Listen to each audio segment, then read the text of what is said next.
वे सभी विद्यार्थी जो क्लास 11th और 12th कॉमर्स से आए हैं उनके लिए यह आवश्यक नहीं है कि वे लेखांकन में प्रयुक्त की जाने वाली शब्दावली पर ज़्यादा डिस्कशन करें, परंतु कुछ विद्यार्थी जो साइंस से भी कॉमर्स ले लेते हैं उनके लिए उस शब्दावली का जानना ज़रूरी है। यह वीडियो विशेषतः जो नॉन कॉमर्स बैकग्राउंड के विद्यार्थी हैं उनको लेखांकन में प्रयुक्त होने वाली प्रमुख शब्दावली के बारे में बताने के लिए यह व्याख्यान तैयार किया गया है।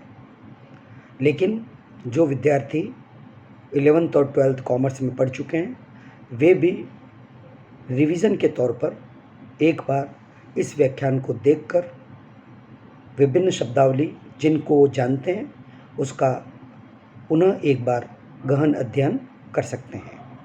सबसे पहले हम बात करेंगे संपत्तियों के बारे में, यानी एसेट्स के बारे में। संपत्तियों से आशय उद्यम के आर्थिक स्रोत से है जिन्हें मुद्रा में व्यक्त किया जा सकता है, जिनका मूल्य होता है और जिनका उपयोग व्यापार के संचालन व आय अर्जन के लिए किया जाता है। इस प्रकार संपत्तियां वे स्रोत हैं जो भविष्य में लाभ पहुंचाते हैं। उदाहरण के लिए मशीन, भूमि, भवन, ट्रक, रोकड़ आदि। इन्हें बैलेंस शीट के संपत्ति भाग में दर्शाया जाता है। R.N. एंथोनी के अनुसार संपत्तियां व्यवसाय के मूल्यवान साधन हैं जिन पर व्यवसाय का स्वामित्व है तथा जिन्हें मुद्रा में मापा जा सकता है तथा मुद्रा में मापी जाने वाली लागत पर प्राप्त किया गया है। प्रमुख रूप से हम संपत्तियों को दो भागों में विभाजित करते हैं। गैर चालू संपत्तियां या जिन्हें स्थायी संपत्तियां कहा जाता है, नॉन करंट एसेट्स और फिक्स्ड एसेट्स, और दूसरी होती है चालू संपत्तियां यानी करंट एसेट्स। जो फिक्स्ड एसेट्स होती है हम उन्हें पुनः दो भागों में विभाजित करते हैं।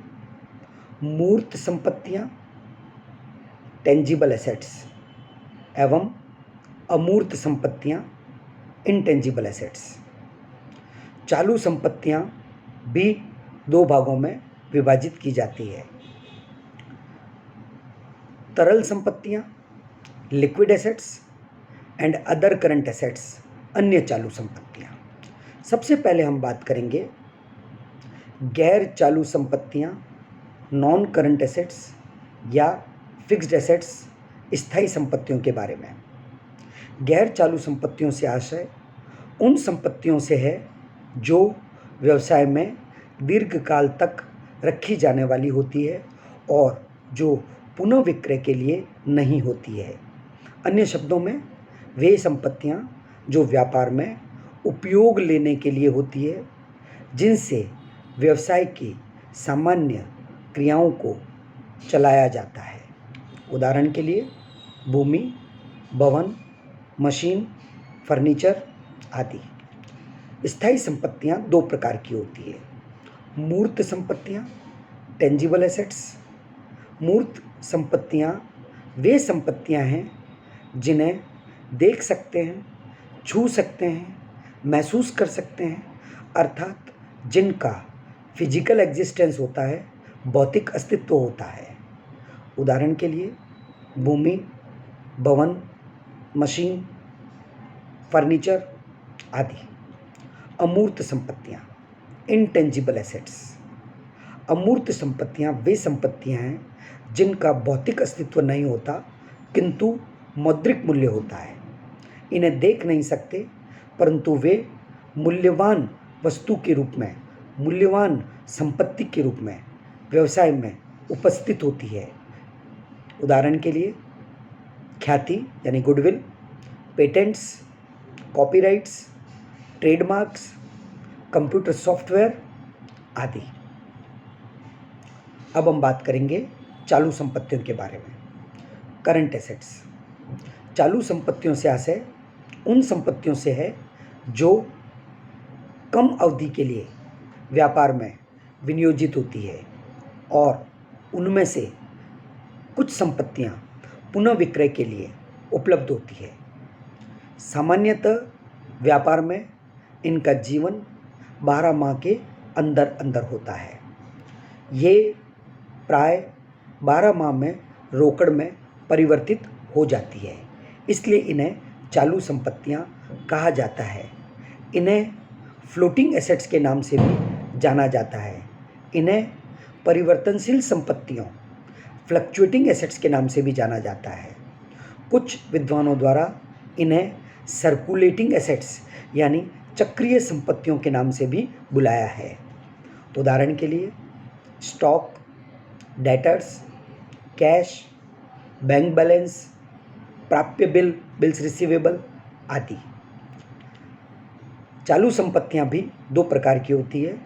नंबर 1, तरल संपत्तियां, लिक्विड एसेट्स।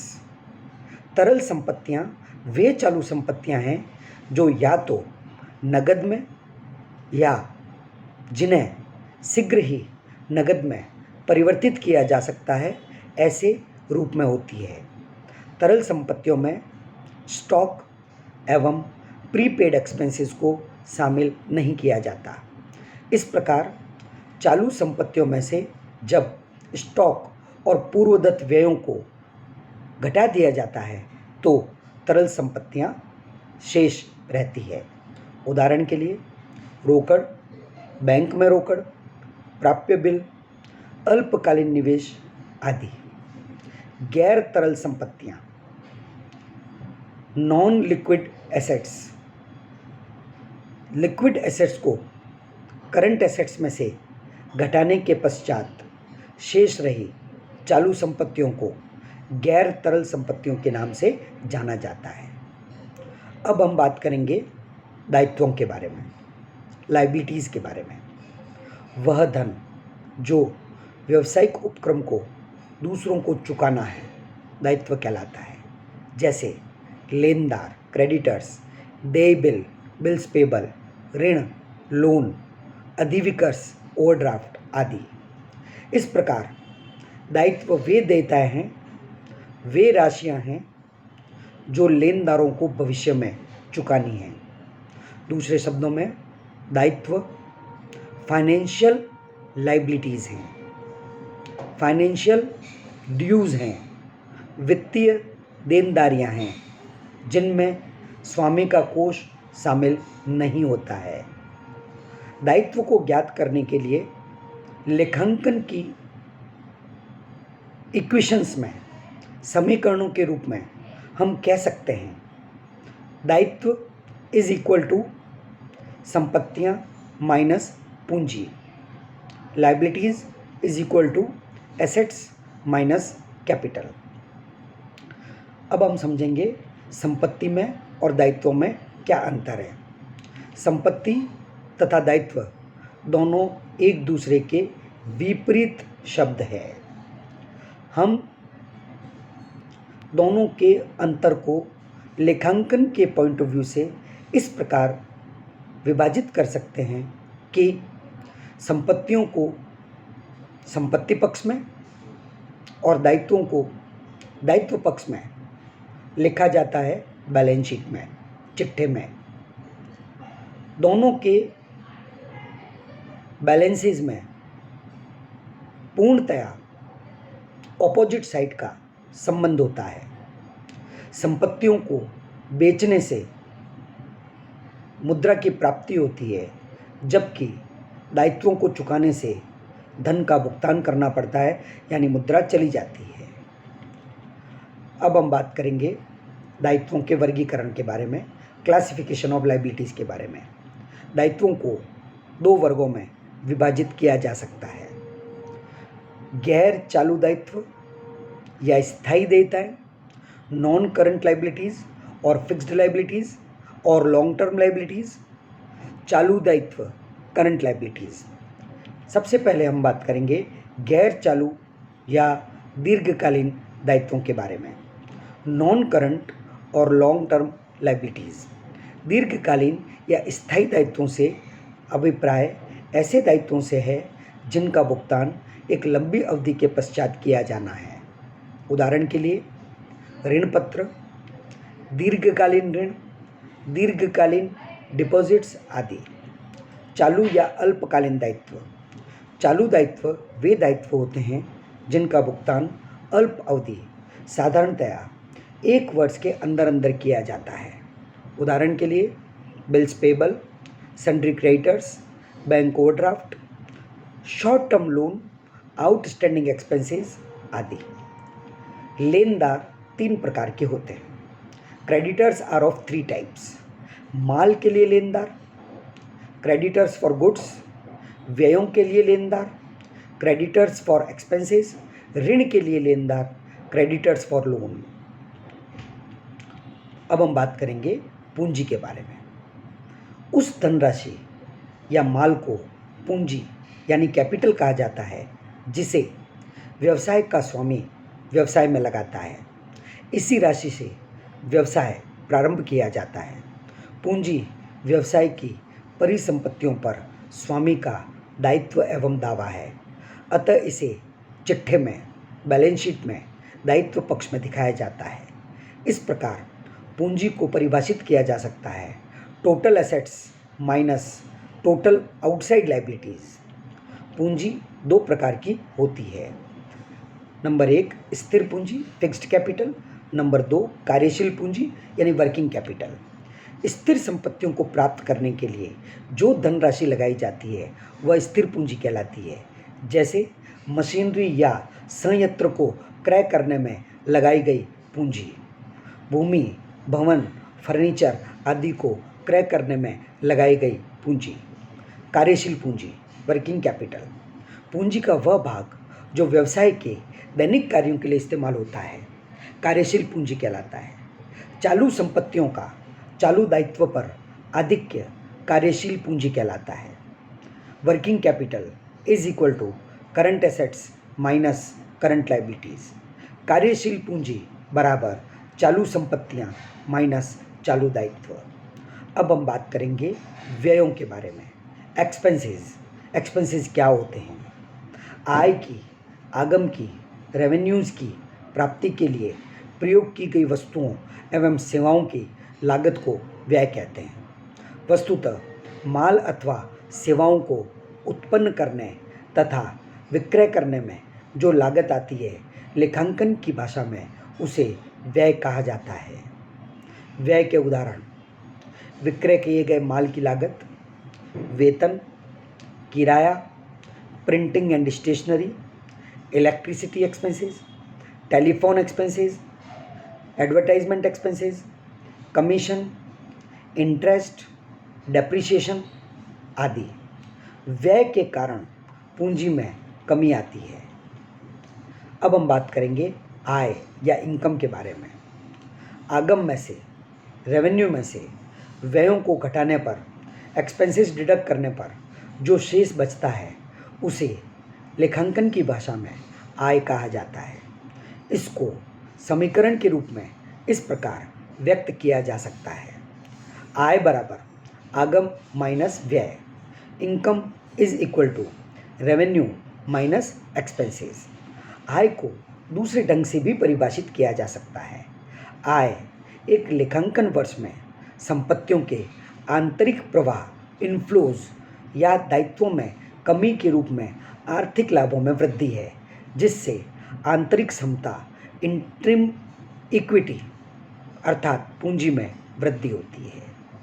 एक्सपेंडिचर खर्च या व्यय संपत्ति, माल अथवा सेवाएं प्राप्त करने के लिए किया गया कोई भी भुगतान अथवा संपत्ति का हस्तांतरण खर्च कहलाता है, एक्सपेंडिचर कहलाता है। एक्सपेंडिचर खर्च 2 प्रकार के होते हैं: पूंजीगत व्यय और आयगत व्यय। कभी कभी इन दोनों की परिस्थितियों के कारण हम एक तीसरे प्रकार के खर्च के बारे में भी विवरण पढ़ते हैं, वह है स्थगित आयगत व्यय यानी डेफर्ड रेवेन्यू एक्सपेंडिचर। इनके बारे में अब हम विस्तार से बात करेंगे। पूंजीगत व्यय कैपिटल एक्सपेंडिचर स्थायी संपत्तियों के क्रय अथवा उनके मूल्य में वृद्धि करने के उद्देश्य से किया गया गैर आवर्ती नॉन रिकरिंग एक्सपेंसेस पूंजीगत खर्च कहलाता है। उदाहरण के लिए भूमि, भवन, मशीन, फर्नीचर आदि क्रय करने अथवा इनके निर्माण करने अथवा इनको प्राप्त करने के लिए किया गया व्यय पूंजीगत व्यय होता है। पूंजीगत व्यय दीर्घकालीन लाभ प्रदान करता है। पूंजीगत व्यय एक से अधिक लेखांकन अवधि में उपयोग में लाया जाता है। आयगत व्यय रेवेन्यू एक्सपेंडिचर। आयगत व्यय वह व्यय है जो आवृत्ति प्रकृति का होता है और उसका लाभ एक लेखांकन अवधि में ही प्राप्त हो जाता है। सभी आगत खर्चे या व्यय को व्यापारिक एवं लाभानी खाते में हस्तांतरित किया जाता है और डेबिट पक्ष में लिखा जाता है। आयगत खर्च वर्तमान लाभ उपार्जन की क्षमता को बनाए रखने में सहायक होता है। उदाहरण के लिए व्यापार से संबंधित सभी व्यय, वेतन, किराया, मजदूरी, बिजली बिल, टेलीफोन बिल आदि, माल एवं सेवाओं के क्रय पर व्यय, बिक्री व्यय, मरम्मत एवं रखरखाव के व्यय आदि आयगत व्यय से व्यापार के लाभों में कमी होती है। स्थगित आयगत व्यय डेफर्ड रेवेन्यू एक्सपेंडिचर।